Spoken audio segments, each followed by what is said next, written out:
கர்த்தருக்கு ஸ்தோத்திரம். கர்த்தருடைய பரிசுத்த நாமத்துக்கு மகிமை உண்டாவதாக. ஆண்டவராகிய இயேசு கிறிஸ்துவனுடைய பெரிதான கிருபையினால இந்த நாளில தேவ சமூகத்தில் நாம் கூடி வந்திருக்கிறோம். கர்த்தரை அதற்காக நான் ஸ்தோத்தரிக்கிறேன். கர்த்தருடைய வேதத்திலிருந்து ஒரு வசனத்தை நாம் பார்க்கலாம்.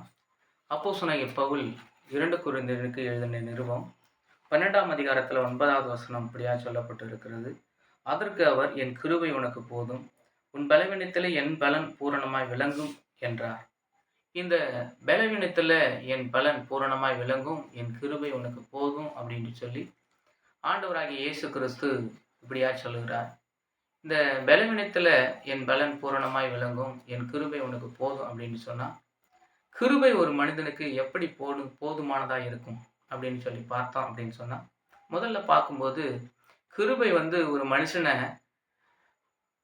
விசேஷித்தவனாக இந்த பூமியில் வாழ்வதற்கு உதவி செய்கிறது. தேவனுடைய கிருபை ஒரு மனுஷனுக்கு கிடைக்கும்போது அந்த மனுஷன் இந்த பூமியில் விசேஷித்தவனாய் வாழ்கிறான். ரெண்டாவது என்ன அப்படின்னு சொல்லி பார்க்கும்போது, கிருபை ஒரு மனுஷனை அழிவிலிருந்து மீட்கக்கூடியதாக இருக்கிறது. ஒரு அழிவின் விளிம்பில் இருக்கக்கூடியவங்களை, பாவத்தில் இருக்கக்கூடியவங்களை, சாபத்தில் இருக்கக்கூடியவங்களை, கண்ணீரின் கவலைகளிலும் வேதனைகளிலும் துன்பங்களிலும் இப்படி என்னை யார் விடுவிக்க கூடும் இந்த காரியத்திலிருந்து அப்படின்னு சொல்லி ஏங்கக்கூடியவங்களை அந்த அழிவிலிருந்து அவங்களை மீட்கக்கூடியதாக இருக்கிறது. எப்படி என்று சொல்லி பார்க்கலாம் அப்படின்னா, 2 பேதுரு புஸ்தகம் 2ஆம் அதிகாரத்தில் 9வது வசனத்தை நம்ம வாசிக்கும் பொழுது சொல்லப்பட்டு இருக்கிறது. 2 பேதுரு 2ஆம் அதிகாரத்தில் 9வது வசனம். கர்த்தர் தேவ பக்தி உள்ளவர்களை சோதனையிலிருந்து ரட்சிக்கவும் அக்கிரமக்காரரை ஆக்கினைக்குள்ளார்களாக நியாயத்தீர்ப்பு நாளுக்கு வைக்கவும் அறிந்திருக்கிறார். ஆமென். இங்கே வேதனம் சொல்லுகிறது, தேவ பக்தி உள்ளவர்களை தேவனாகிய கர்த்தர் என்ன பண்ணுகிறார் அப்படின்னா, சோதனையிலிருந்து மீட்கக்கூடிய ஒரு தெய்வமா இருக்கிறார். சோதனை வருகிறது, கஷ்டம் வருகிறது, பாடுகள் வருகிறது, துன்பம் வருகிறது, துயரம் வருகிறது, கண்ணீர் வருகிறது, கவலைகள் வருகிறது. இப்படி இருக்கக்கூடியவங்களெல்லாம் ஆண்டவராகிய இயேசு கிறிஸ்து மீட்கக்கூடியவராக இருக்கிறார். எப்படி அப்படின்னு சொன்னா, கிருபை உனக்கு போதும் அப்படின்னு சொன்ன அந்த கிருபை ஒரு மனிதனுக்கு கிடைக்கும் போது அப்படிப்பட்ட சோதனையிலிருந்து தேவனாகிய கர்த்தர் அவனை விடுவிக்கிறார். இதற்கு எக்ஸாம்பிளா நம்ம வேதத்திலிருந்து ஒரு மனிதனை குறித்து பார்க்கலாம். அவர் பேரு நோவா. இந்த நோவா இருந்தவர்களையே உத்தமன் நீதிமானுமா இருந்தார் அப்படின்னு வேதத்தில் சொல்லப்பட்டு இருக்கிறது. ஆதியாகமம் 6ஆம் அதிகாரத்துல 7வது வசனம் இப்படியா சொல்லப்பட்டு இருக்கிறது. என்ன என்று சொல்லி பார்க்கும் பொழுது வாசிக்கலாம் அந்த வேத வசனத்தை. அப்பொழுது கர்த்தர், நான் சிருஷ்டித்த மனுஷனை பூமியின் மீது வைக்காமல் மனுஷன் முதற்கொண்டு மிருகங்கள் ஊரும் பிராணிகள் ஆகாயத்து பறவைகள் பரியந்தமும் உண்டாயிருக்கிறவைகளை நிக்கிரகம் பண்ணுவேன். நான் அவர்களை உண்டாக்கினது எனக்கு மனஸ்தாபமா இருக்கிறது அப்படின்னு சொல்லி நோவாவுக்கு கர்த்தர் சொல்றார்.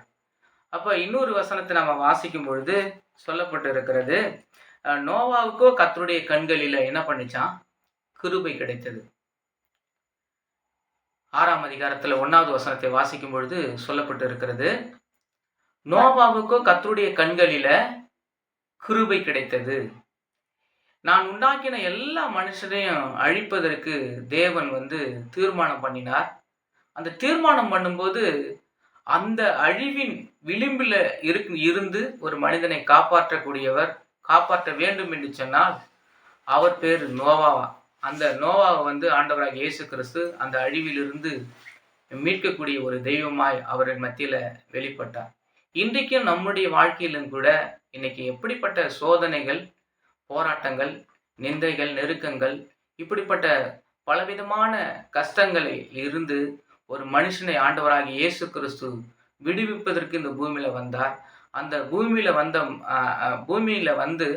அந்த மனுஷனை மீட்பதற்கு கர்த்தர் கொடுக்கிறதான ஒரு வார்த்தை என்ன சொன்னா, அவனுடைய வாழ்க்கையில எல்லா சூழ்நிலையிலும் தேவனை அவன் படித்து பற்றி பிடித்து கொண்டிருக்கும் போது, என் கிருபை உனக்கு போதும், உன் பலவீனத்தில் என் பலன் பூரணமாய் விளங்கும் அப்படின்னு சொல்லி வேதத்தில் நம்ம வாசிக்கிறோம். அப்போ கிருபை ஒரு மனிதனை என்ன பண்ணும் அப்படின்னா, அழிவின் விளிம்பில் இருந்து ஒரு மனிதனை மீட்கக்கூடியதாக இருக்கிறது. அழிவின் விளிம்பில் இருந்த நோவாவுக்கு கர்த்தருடைய கண்களில் கிருபை கிடைத்தது. அந்த கிருபை கிடைத்ததுனால அந்த 1 பேதுரு புஸ்தகத்துல 2ஆம் அதிகாரத்தில் 3ஆம் அதிகாரத்தில் 20வது வசனத்துல வாசிக்கும்போது சொல்லப்பட்டிருக்கிறது. 1 பேதுரு 3:20 வாசிக்கும் பொழுது, அந்த ஆவிகள் பூர்வத்திலே நோவா பேழையை ஆயத்தம் பண்ணும் நாட்களிலே தேவன் நீடிய பொறுமையோடு காத்திருந்த போது கீழ்ப்படியாமற் போனவர்கள் அந்த பேழையிலே சிலராகி 8 பேர் மாத்திரம் பிரவேசித்து ஜலத்தினாலே காக்கப்பட்டார்கள். ஒரு மனுஷனை ஆண்டவராகிய இயேசு கிறிஸ்து மீட்க பொருளா அந்த பூமிக்கு வந்தார். அப்ப கிருபை என்பது ஒரு மனுஷனை அழிவிலிருந்து மீட்கக்கூடியதாக இருக்கிறது.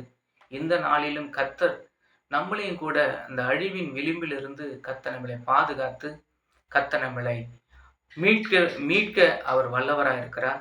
நாம ஆண்டவராகிய இயேசு கிறிஸ்துவுக்கு நேராக நோவாவை போல நம்ம உத்தமனும் நீதிமானுமாய் இருக்கும்போது தேவனாகிய கர்த்தர் நம்மளை ஆசீர்வதித்து நம்மளை வழிநடத்த அவர் வல்லவராக இருக்கிறார். இந்த நாளில தேவனாகிய கர்த்தர் இந்த வார்த்தையின் மூலம் நம்மோடு கூட பேசினதுக்காய் கர்த்தரை நான் ஸ்தோத்திரிக்கிறேன். எல்லாரும் ஒரு நிமிஷம் நாம தலை சாய்த்து நாம ஜெபித்து இந்த தியான பகுதியை நிறைவு செய்வோம்.